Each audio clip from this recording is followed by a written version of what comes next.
రాసిన పత్రిక లాస్ట్ ఇందాక చదువు 10వ అధ్యాయము 28, 29. ఎవడైనను మోషే ధర్మశాస్త్రమును నిరాకరించిన ఎడల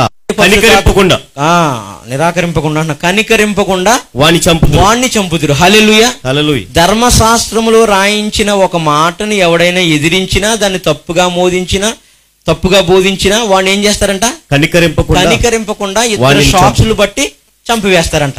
కింద చదువు. ఇట్లుండగా దేవుని కుమారుని పాదములతో త్రొక్కి, యేసుక్రీస్తు శరీరమును పాదములతో, వాక్యాన్ని పాదములతో త్రొక్కి తాను పరిశుద్ధ పరచుటకు, అంటే నీవు గాని నేను గాని ఆయన పొందిన దెబ్బల ద్వారా రక్తం వస్తే ఆ రక్తం ద్వారా పరిశుద్ధపరచబట్టుకు సాధనమైన నిబంధన రక్తమును, ఆయన నిబంధన రక్తమును అపవిత్రమైనదిగా ఎంచి, అది రక్తముగా మార్చబడదు, లేకపోతే ఆ రక్తంలో శక్తి లేదు, ఆ రక్తం స్వస్థపరచబడదు, ఆ రక్తం ద్వారా స్వస్థతలు జరగవు అని బోధిస్తున్న వారిని ఎంచి కృపకు మూలముగు ఆత్మను, అంటే కృపకు మూలమగు, కృప ద్వారా ఆత్మ వచ్చింది, కృపకు మూలమగు ఆత్మను తిరస్కరిస్తున్న, అంటే ఆత్మవరాలు ఆత్మ దిగిరాదని చెబుతున్న వారిని ఎంత ఎక్కువైన దండనకు పాత్రుడుగా ఎంచబడునని, అంటే ఎంత ఎక్కువైన దండన అది ప్రభుకే వదిలేద్దాం, మనకు సంబంధం లేదు.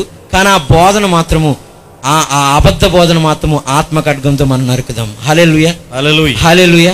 కాబట్టి ఆయన పొందిన దెబ్బల చేత స్వస్థత వరములు, రక్షణ, పాప క్షమాపణ, అంటే దోషముల అతిక్రమములు. వాక్యం ద్వారా వాక్యాన్ని నెరవేర్చలేవు, ఆత్మ ద్వారా వాక్యాన్ని నెరవేర్చాలి. ఎందరైతే దేవుని ఆత్మ చేత నడిపించబడుతుందో వారందరూ దేవుని కుమారులందరూ. దేవుని ఆత్మ చేత శరీర క్రియల్ని చంపాలని, దేవుని ఆత్మ చేత శరీర క్రియల్ని చంపాలని. కాబట్టి ఆ ఆత్మతో నింపబడాలి. ఆ ఆత్మే మనకు విడుదల, స్వస్థత, ఆరోగ్యం, అభిషేకం, ఐశ్వర్యం, పరలోకం, శాశ్వత లోకం అన్ని అనుగ్రహిస్తుంది. అది యేసుక్రీస్తు పొందిన దెబ్బలలో ఉంది.